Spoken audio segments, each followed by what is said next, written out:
again. Welcome back to my YouTube channel, Designer Secrets, Tips, Tricks, and Hacks. My name is Lori, and we are going to talk about how to accessorize a bookcase like a pro.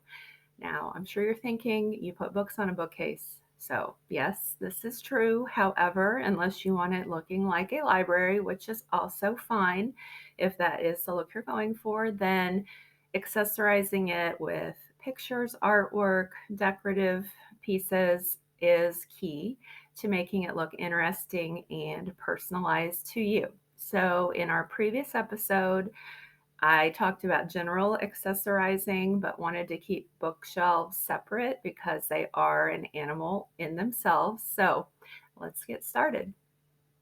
Okay, so let's get into this bookcase design. And I've got some photos pulled up.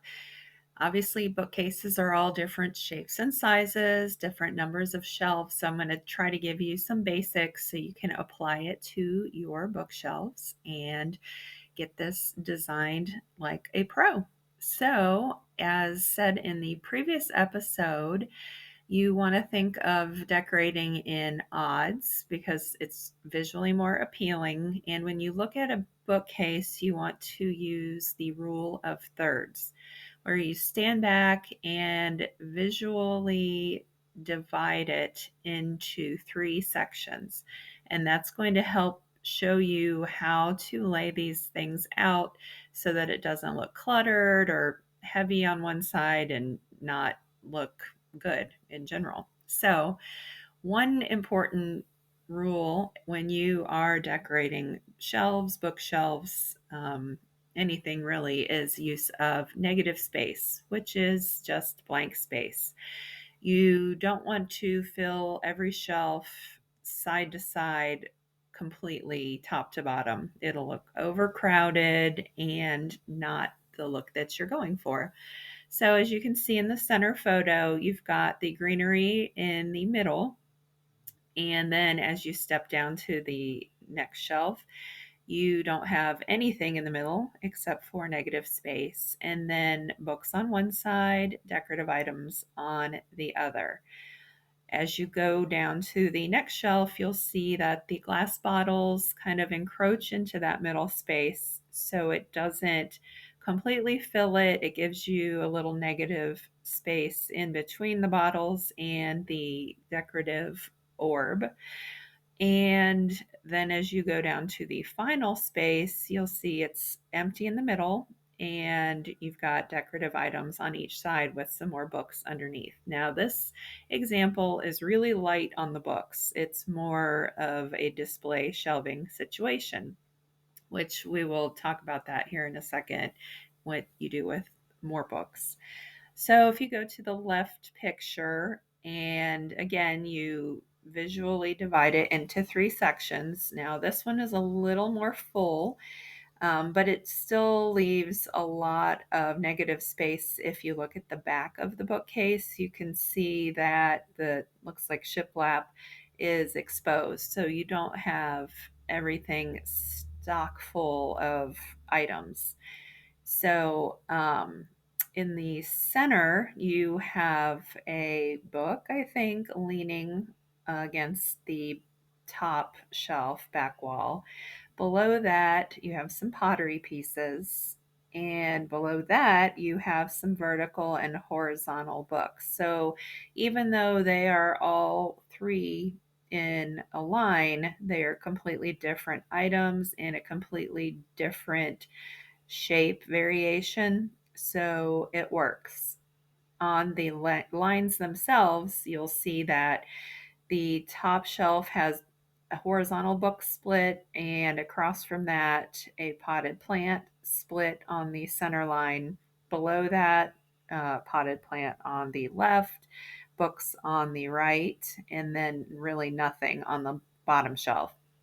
So, again, it's about creating balance of weight, and you've got the balance of the greenery too on opposite sides of those shelves. And then on the outermost portions on the left top shelf, you've got a natural woven basket and some vertical books. On the far right, more vertical books, but it's the same width overall as the basket and books. Then below that on the left, you've got the 3 items again: tall, medium, tall, medium, short. My brain shut off there for a second. So, we talked about in the previous episode as well, you want some height variation, and that's a really good way to think about it. Across from that, you have some horizontal books with something stacked on top of it. So if you look across, it's the same basic height as the grouping of 3. So again, you have a visual weight balance.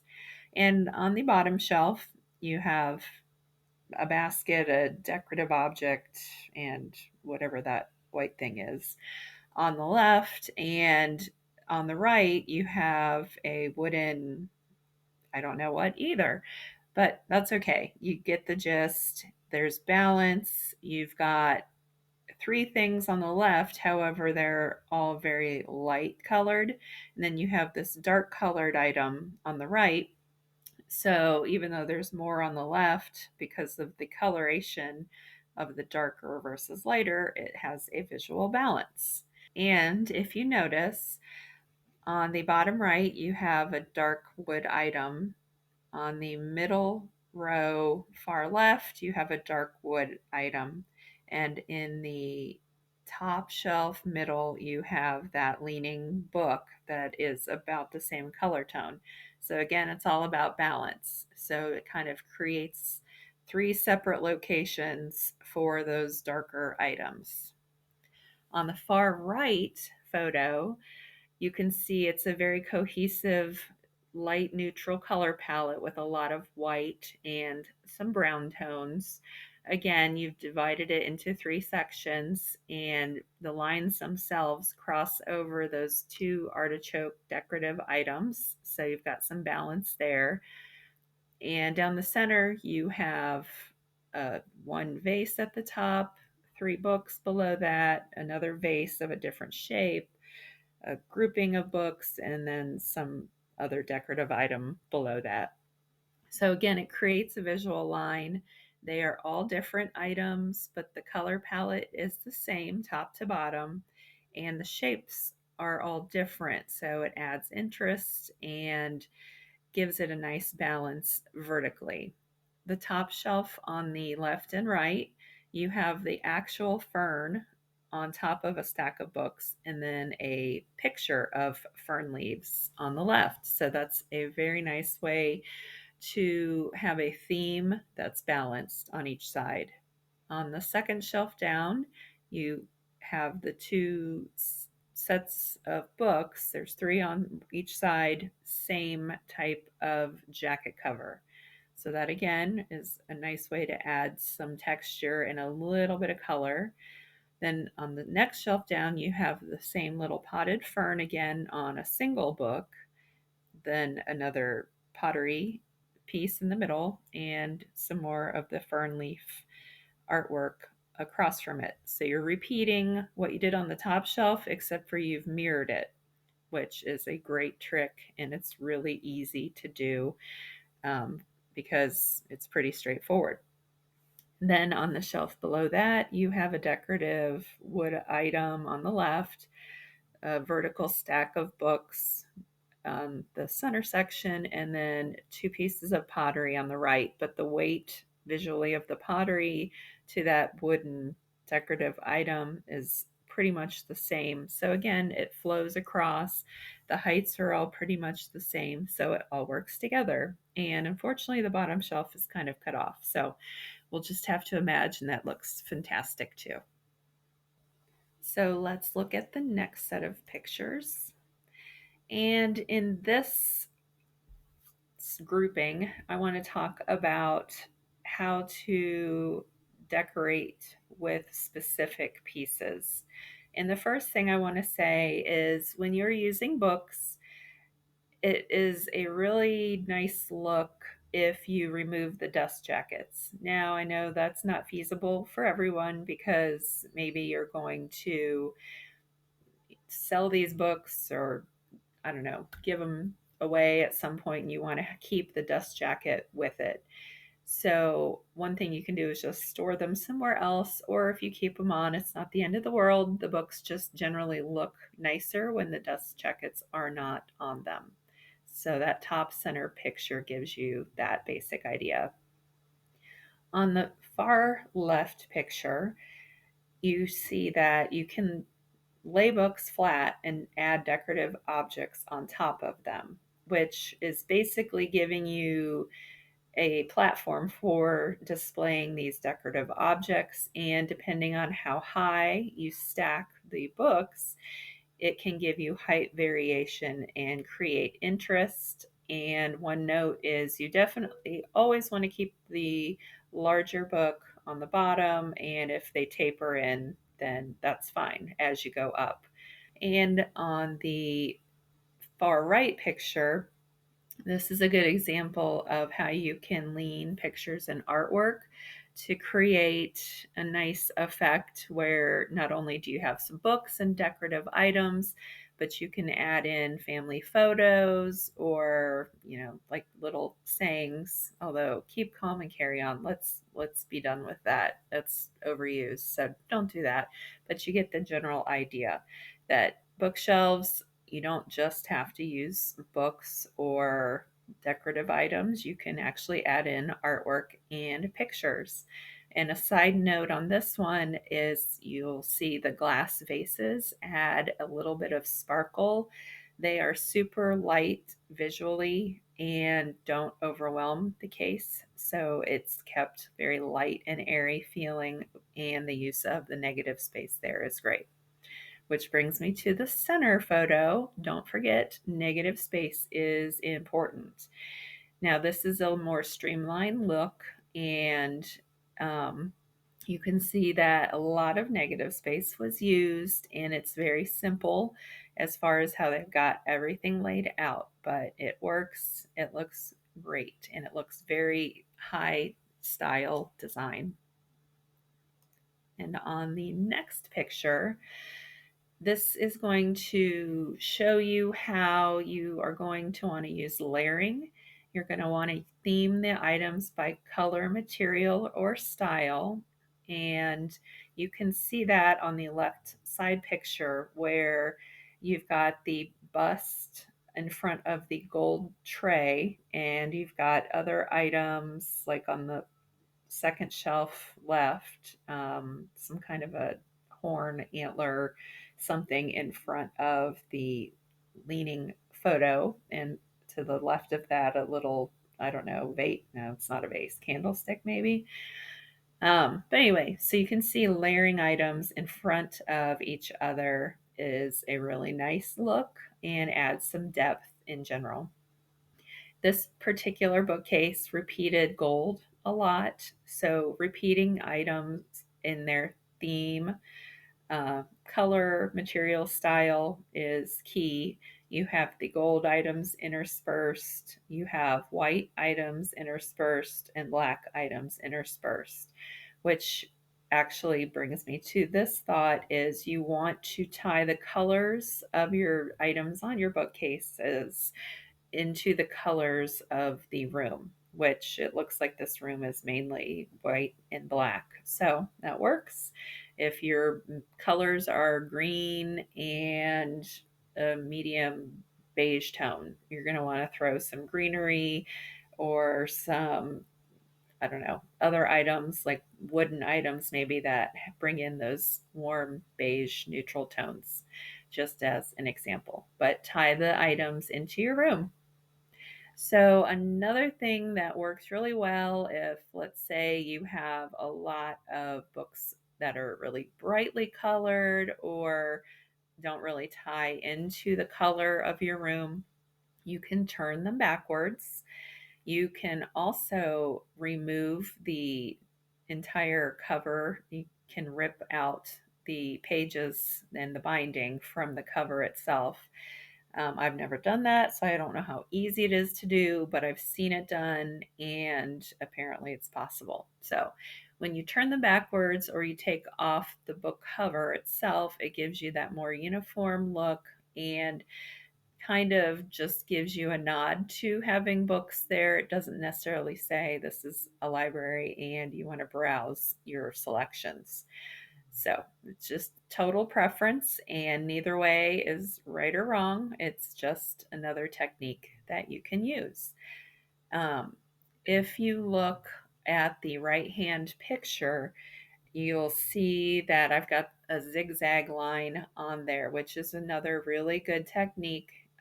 If you do have a lot of books, that you can stack them in a way that doesn't look too overwhelming. So think of the zigzag on the shelves. You've got the books on the far right on the top, then you go to the left and the right on the middle, you go to the middle on the next shelf down, and then back again to the right. So your bookcase is evenly distributed with books. And another technique I like to use besides bookends is stacking books as a bookend.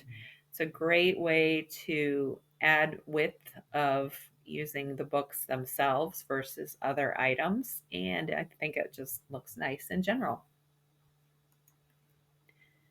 So, shockingly, some people want to use bookshelves as actual bookshelves. I know it's shocking. I can't relate. I'm an audiobook person, so most of my books are either interior design books or things that I have picked up specifically for decorating. So, these are also known as home libraries. So, if you are a avid reader, I'm impressed and kudos to you. But there's still a way to organize your shelves so that it looks designed and it's not like you have stepped into a library. So on the far left, you'll see that the books pretty much fill up every single shelf, but there was room left in the center for decorative items. And the mirror is nice because that adds a little brightness and sparkle, which will balance out all the kind of the heavy, dense colors of the books surrounding it. So if you save this area for some decor items, some pictures, some personal things, then that looks great in general. The middle photo, now I know not everybody has 12-foot ceilings and requires a ladder. I mean, that would be cool, but if you don't have that, that's okay. Just pretend there's no ladder there. So in this picture, you'll see that the colors and sizes of the books are similar in each area. So even though there are some super bright jackets, like the bright red on the bottom and the bright blue at the top, and they do have some multicolored areas, but it works because it is grouped thoughtfully. And then they've got, let's see, 1, 2, 3 areas for decorative items. So again, it breaks it up and it looks like, yes, these are actual bookshelves used for books. However, I do have a life outside of reading, and I'm going to throw some objects that are special to me on there. So it's a little more personalized looking. And on the right photo, you can see that they saved one row for decorative items all the way across. And again, have their books arranged. All of them are fairly neutral. And the lower shelves have taller books, the upper have shorter books. So it all works really well, flows, and still adds some of that personality. And if you can get a cute puppy to go with those bookshelves, I highly recommend it. So, hopefully, you found this episode very helpful and you are ready to get started accessorizing your own bookshelves. And one side note that's important actually is where to purchase books if you don't have them already without breaking the bank. We have a store called Half Price Books here, which you can find a lot of selections that can be personalized to your taste. Or if it's not as important what the titles of the books are, Goodwill is a great spot to go. And actually, I just went today to the Dollar Tree, which is a misnomer because they are now the $1.25 tree. So false advertising. But that's okay because I found a bunch of books that I'm going to add to my collection and don't plan on reading any of them. But if you take off the covers, like I was talking about previously, you get a nice black solid book that you can put on a bookshelf and make it look fantastic. So if you like what you saw, which I hope you did, please like, subscribe, and share. And I will see you next time. Have a great day.